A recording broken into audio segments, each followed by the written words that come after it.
Hi, I'm Brooke, a MeatRx carnivore coach, and I'm here today with Jim, who's going to share with us his success on the carnivore diet. Hi, Jim. How are you? Hello, good. Well, I want to thank you for taking the time to share with us your own healing journey with the carnivore diet. Really appreciate it. Absolutely. So let's just get started. What were things like for you before carnivore? What brought you to the carnivore diet? Right.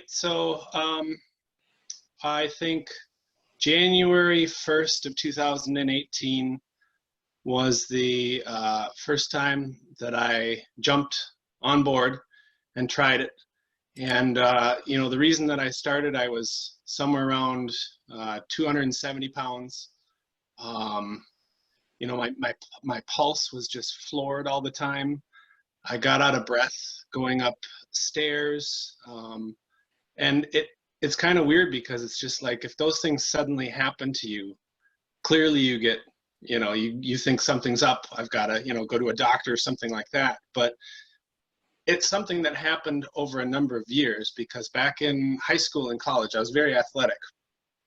And, as you graduate college and get a job and have kids and things like that, the amount of activity that you do every day slowly slows down a little bit, or it can if you don't pay attention.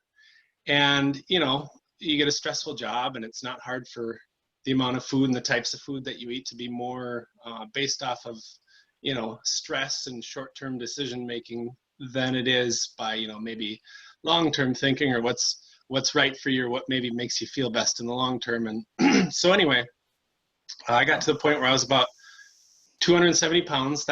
I'm sure I was a little bit more, but 270 is what I weighed one morning on an empty stomach. And I decided that was enough, and around that time I had heard Sean Baker on Joe Rogan's podcast. And I had heard of the carnivore diet before that in a couple different areas. But I decided, I don't have really anything to lose. I can't really feel any worse than I do. And that was a big fear of mine, was I'm going to feel terrible. I'm getting rid of everything, all these different things that I thought I needed. Here's a 270 pound guy wearing size 40, 42 pants. And I'm scared to get rid of like carbohydrates, because I feel like I'm going to feel terrible. I feel like I'm just not going to have any energy. And there's me like sitting down at the top of the steps after I like bring up a laundry basket. And, like at that time I'm 35. And so like the kind of thinking that goes on, is kind of interesting just to see as this went on, how that thinking changed. But January 1st, 2018, I started it. So And you did the January challenge, I guess. I don't even know if he had it going. Maybe he did, but yes, January 1st, 2018, I just decided I'm going to do it for like 2 weeks. No matter what, we're going to see what it's like. And then at least I can quit it. And, that's the way my mind was thinking. At least I can quit it, and I'll have tried it, and I can tell people this happened, and yada, yada, and on to the next thing is what I thought, on to the next thing that I'll try, just after a series of things tried. And so the funny thing is that I felt not bad the first day. Why not? Probably because I had, a number one supersized still in my body from the day before from McDonald's. And, I'm sure I had a big old plate of noodles, and, I had so much in me. I was still depleting. Day 2, I woke up. I felt awful, just awful. And I was going, boy, the people online were saying things weren't this bad, and later that evening, I'm starting to get to the point where I'm just like, I can't handle this. What is going on? Well, I'm doing all these different things, trying to figure out what's going on or whatever. And at some point I'm doing this, and I'm feeling my forehead, and I'm like, boy, I am burning up. I get a thermometer, and I have a fever of almost 103. I have the flu, the influenza. And so at that point I just aborted it, because I could barely crawl over to the fridge to get a Gatorade. And for about the next 5 days or so, I was just in bed sweating and hallucinating or whatever. So I aborted it. But the following week, the following Monday, I tried again, and as you can imagine, it was a breeze compared to having the flu. It was like, oh, okay, no, this is fine. There's absolutely, and so then comparatively, I had, just a little bit of a headache, had some extra salt and everything like that. And 4 days later, I was telling people like, it's over. I already feel better than I did 3-4 days ago. And, the rest is somewhat history, but. So you had the flu that first week. After you got rid of the flu, after a week, Yeah, then you kind of started fresh, and you felt okay after a few days. exactly. But on the front end of it, I didn't know what was going on. So I was like, God, this keto flu that's really a thing. I was like, holy smokes, like maybe I underestimated what was going on, and ultimately it was the actual flu. And so that whole thing was interesting to go through. But so I kind of got a little bit of a boost and a little bit of help going through, what they would call the keto flu on this, having had the flu the week before. It was no big deal. Yeah, you probably kind of didn't eat very much food either that week when you had the real flu. Right. Yep. And so there's a little bit of fasting. I probably got rid of, most of the glycogen in my body anyway. So that was January, the beginning of January 2018. I'm trying to think of what else is going on. I decided there wasn't really any exercise going on. I was still, I'll say, like lifting weights 1 or 2 times a week, but it was like, I wasn't even sweating. That's how hard I wasn't working out. I was doing just a couple of reps of heavier weight, fooling myself in a way, thinking I was still like getting into shape. And so I didn't really force myself to exercise for the first couple of weeks because I was still convinced like somehow I'm going to be depleted on this. This is going to be harmful to me. I was committed to trying it, but I was unsure of what the results were going to be and how it was going to affect me. And so, it was like learning to crawl again. I would go for some walks, and then I started doing a little bit of running, and then my workouts started to feel better. And so I started to push some things, and then I started to get stronger. And it's just like things sort of catalyzed into a point where, over a period of 3 months or so, I started to feel really good, really, really good. And, people were starting to notice the amount of weight that was falling off. And was that fast? Was the weight loss pretty quick? The weight loss was quick. I had pretty much what everybody did. Like the first month I lost, I don't remember the exact total. But, it was like 18 to 20 pounds somewhere in there the first month. And then I just continued to lose like 2 pounds a week. And, honestly, I wasn't even weighing myself that much. I was just paying attention to things in the mirror and, like the amount of pants that were no longer fitting, and it was like, I always made the joke that like, I was just like 5 or 10 pounds away from just having just a plethora of pants available in my closet, like when you get that fat at some point, you're hanging on to 1 or 2 pairs of pants that are just like, those are the only ones I can have. And so I knew when I was getting back into, I was basically going back down on the downslide, fitting into all the pants that I had met on the way up a couple of years before. So. Did you have like joint pains or aches and pains with that weight? I didn't have any joint aches or anything. That's not something I dealt with. What I did deal with though is I threw up my back a couple times, and that also right there, by the way, was a catalyst towards trying this. Me and my wife were going up for our honeymoon to Duluth, which is about 2.5 hours north of where we are here. And I got out of our truck just to fill the gas tank. And just imagine stretching when you've done driving for 2 hours, and you put your hands on your hips and you kind of lean back and do this number. And I leaned back too far this way, and I dropped like a toilet lid. So this is at the beginning of our weekend. And so, happy honeymoon, not honeymoon, but, anniversary, like we spent most of it in the hot tub. And I was just soaking my back, and it was quite pathetic, to be honest. I didn't even do anything. I just, bent the wrong way. And so the way, a 270-pound 6 foot tall man is built. It's just the weight's hanging over one side, and it puts the spine in a wrong fashion. So, I can tell you now that I can do more things without hurting, if that makes sense. When you were like climbing the stairs and you would feel pain and have to sit down, were you worried about your heart?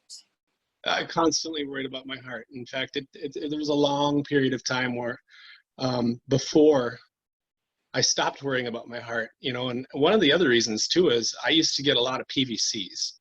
PVCs are a heart arrhythmia where your heart will do pre-ventricular contraction. So instead of going doot, doot, doot, it'll go doot, doot, and it'll do a fast one. And then to make up for that, it'll wait a second, and then doof, there'll be a big strong one after.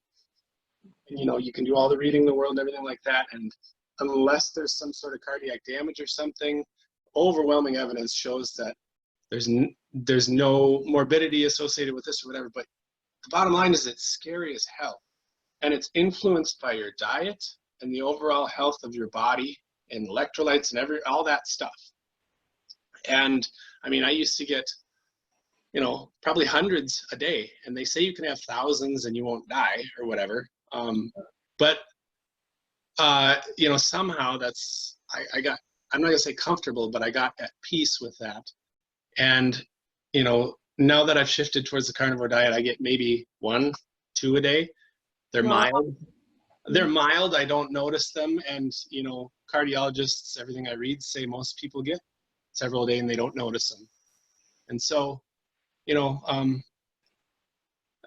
fatigue, PVCs, other things I was dealing with. Anxiety was a big, huge issue for me. Anxiety, that's mostly gone too. When you implemented the diet, you sort of started straight in with just animal food, or were you did you ease into it with plants, or you just got rid of all the plants? I went hard right away. I've always been of the mindset that you have to use all of your energy up front to try something.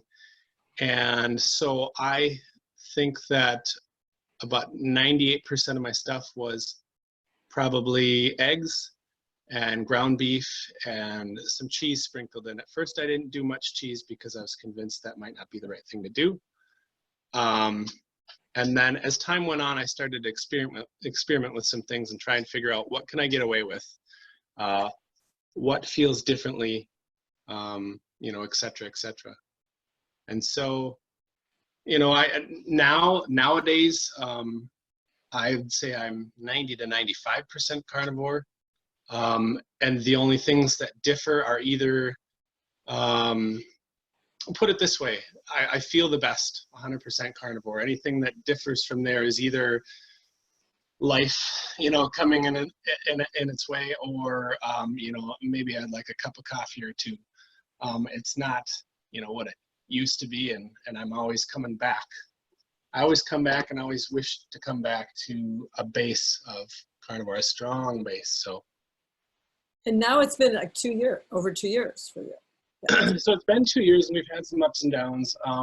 So 2018 was a great year for me. Up until, I did fantastic up until about September. And I'll tell you why I don't want to go too far into it because that's not the point of this whole podcast. But at the end of May, I have 2 kids. We found out my 6-year-old son had stage 3 kidney cancer. And so part of that helped me stay hardcore on it because it was like I had a purpose, I had a reason to do all this. And that all happened and changed, and I got really into running and buried myself in all this. And then somewhere around September or something, I started to introduce carbs back in because I was running really long distances, like 8-10 miles at a time. And I was more so experimenting with what happens if I hyperload carbs. Can I go a long ways? Can I burn them all up so that after a run I can go straight back to carnivore, or is it going to ruin it? And somehow I got back to eating like Subway sandwiches and whatnot. And, and then with the cancer stuff going on, I started drinking a lot of alcohol. And then, the way it would work is I'd wake up and I wouldn't feel good. And so I'd have something to eat that wasn't good for me, and then I wouldn't feel that great. And so later in the day, I'd drink some more alcohol. And so it slowly went downhill. And thank God, my son has been clear of the disease since, I guess it would be January or February of 2019.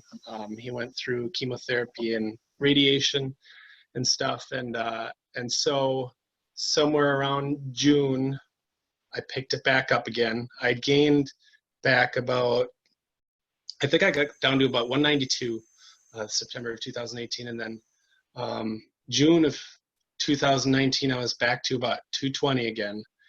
And so I've been strong ever since then, and even stronger, to say that I wouldn't waver from that. And so as I sit today, I'm about 183 pounds.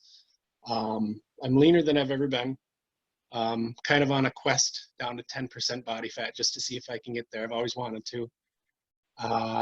And so it's not the typical story about, like a fairy tale where you find the diet and everything goes well, because, life can kick you in the ass. But I've come back to it, and I've come back to it because it really has offered me true healing for some really big things in life that I didn't really know what I was going to do about. So I've since then, like I said, I've been pretty strong at it. I got kind of a renewed what do you want to say, vigor to it January 1st this year, of course. And I've just been lifting weights pretty heavy, eating mostly meat and eggs. Same thing, I'm kind of boring. I'd like to say I'm one of these people that goes and eats all the organ stuff and whatnot. I've tried some of it, but I just keep coming back to some of the basic stuff. It's easy. I mean, and that's part of the allure to the diet, is it's like you don't have to do much thinking. So yeah, it can be, the basic is really easy. It works. Yep. Works very well. Well, I'm glad to hear about your son. Is better. You. Yeah, that's pretty rough. It sounds like you've kind of settled into a nice, easy routine with it now. I'm wondering, does your family meat-based too, or? So we've got 2 boys, and I'm married to my wife. My wife has been keto for about 1 year. Last year she went keto. She enjoys a lot of the keto baking stuff. Some of the chocolates and brownies and chips and things like that. And some of those things are incredibly creative, how they can create a ketogenic version. And so she does that. She's happy with that. I'm happy that she's doing that. The kids, we really try to make them meat-based. And of course, with this whole COVID thing and them being home with us, it's a lot easier to make that happen too. So most snacks and meals are meat-based. They don't drink, we take the stuff out of the top end. They don't drink the sugary juices and things like that. Snacks look like meat and cheese and a banana, or I'm trying to think, maybe some beef jerky and some apple slices, or, not that often beef jerky, but we just try to, base them off of meat-based, and if not meat-based, protein-based, rather than the processed carbs and fruit snacks and things I had when I was little. So. Sounds good. Sounds solid. Sounds yeah, good. I'm hoping. So you've lost all that weight, and your heart, whatever that heart thing that you called it, PVCs, yep. PVC, sounds like that's kind of gotten a lot milder for you. So yeah. That's great.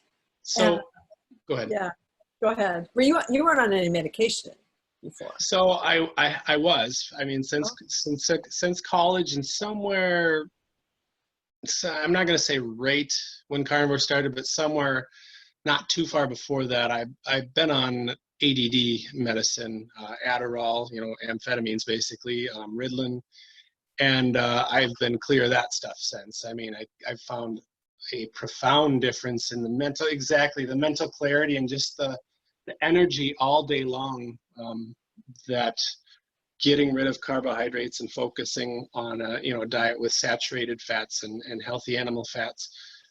You know, I'll even say coffee, you know, like I used to drink 6, 7, 8, 9 cups a day. You know, I wouldn't even count, you know, and now, you know, most days I'll have 1 or 2, but it's just like, I don't really need them. And it's more of like, it's more of something I like to do when I wake up and say my prayers and, you know, sit in my corner chair in the living room and wait for my boys to wake up and whatnot. So a lot of that stuff has gone just out the window for sure. Sounds good. Sounds like a successful approach and a successful journey into carnivore. I'm glad you saw that interview that so many of us saw of Sean, Yeah. Joe Rogan. It really has affected so many people. And it sounds like the whole family's on a good diet plan. That's cool. Yeah. I think so. You know, I was going to mention too, there's a website out there where you can do some home health test kits, and I've done some of them since I've improved my health. You can do, you know, like blood tests at home. You prick your finger, and I've taken some cholesterol tests and some inflammation and blood sugar tests, some testosterone tests, and you know, I go back and forth on the cholesterol because of what Sean and some of the other people say about whether you can really lean on the meaning of, you know, cholesterol levels and whatnot. But cholesterol levels have been fantastic. My cholesterol levels were always high when I was younger. I mean, like younger, like in high school, like I had high cholesterol. It's like, why would a high schooler have high cholesterol? You know, I look back and it's because I was drinking 4 or 5 cream soda, full sugar cream sodas, and, you know, I was just whatever, eating junk food. And inflammation, I'm in the optimal. I'm like, I can't remember the numbers, but whatever the test was, the number for normal is like between 1 and 3, and you want as low as possible. And I was at 0.02. And fasting blood sugar was non-existent. And, you know, everything else was to be expected. So, you know, those things have helped me also feel better about the direction that I've gone and the fact that I'm in a good place. Do you have, I'm wondering if you have any piece of advice for someone who is just considering doing a carnivore diet? You have anything to say to someone like that? I do. I'm on like some Reddit forums for carnivore diet and whatnot, and I try to post pictures in progress just because when I started this diet, before I started this diet, I did exactly what people watching me and you right now are doing. I watched every video in the darkness of night when the kids were in bed. I was watching every video, trying to figure out every angle. You know, how can I have success? How can I, you know, avoid failure? What are these people doing? You know, just trying to even build off just the little bits of excitement in their voices and the amount of success they've had, and trying to, you know, feel the empathy of that. And the advice I would have for people is, number one, it's very easy and very cheap to try. It's not expensive. You don't have to eat fancy cuts of steak. Ground beef is $20 for a 10-pound tube at Walmart right now. The other thing I would stress is what I was scared, the opposite of what I was scared of, which is it's not scary, it's not different. Your energy levels don't crash. You know, you're not like going to be like a prisoner of war. You're not going to be famined or anything like that. You're allowed to eat whatever you want to eat, whenever you want to eat. You just need to, you know, make the choice that they're animal-based things, and give it a try. Tell yourself to commit for a period of time. For me, that's what I did. I said 2 weeks, no matter what. I'm going to do it for 2 weeks. Live or die, I'm doing it. And then after that, at least I know what it's like for me. And so I would tell people, if you're interested in trying it, set a period of time that you know you can try it for. It doesn't matter what it is, 5 days, 10 days, 15 days, because at the end of that, there's an incredibly good chance, as you know as well as I do, that they're going to feel really good and they're not going to feel like going back to them old selves. Good advice. Yeah, if it's really great to feel great. Yeah. Yeah, you know, and just today I had somebody ask me in one of the forums, like, do you think you'd gain all the weight back if you went back to eating normal? And I said, I don't even know what eating normal is. What do you mean? And he said, eating carbs. And I said, I don't think I'll go back to carbs at all. I said, I'm not interested. And he said, you don't crave them? And I said, yeah. I said, you know what? You know, I do crave them from time to time. And I said, I also crave nicotine because I used to be a smoker when I was younger. I, from time to time, crave alcohol because I used to be a drinker. You know, I said, but I've been alive long enough and experienced things long enough to realize that those problems are going to be waiting for me right when I go back to those habits. And I know that eating plant-based foods and foods with a lot of carbohydrates lead me to be tired all the time. They lead me to have a foggy brain. They taste good for 2 seconds and then that's gone. And you're now left with a set of problems that last for a lot longer. Yeah, it's not worth it. Yeah, I concur. It's great advice. It's good advice, Jim. Thanks. I think it's going to help some people who listen to your story. I hope so. Just like you were helped by hearing other people's stories. That's the hope. Yeah. Thanks, Jim. I don't have anything to add. I think you just said it all there. My pleasure. Yeah. I hope I get to meet you on one of these. If we ever get out, we have to go outside again on one of those, conventions or something. Sounds good. Yeah. Well, thanks, Jim. Great success. I'm glad to share it with us. Thank you. Okay, so take care. Bye-bye. Bye-bye.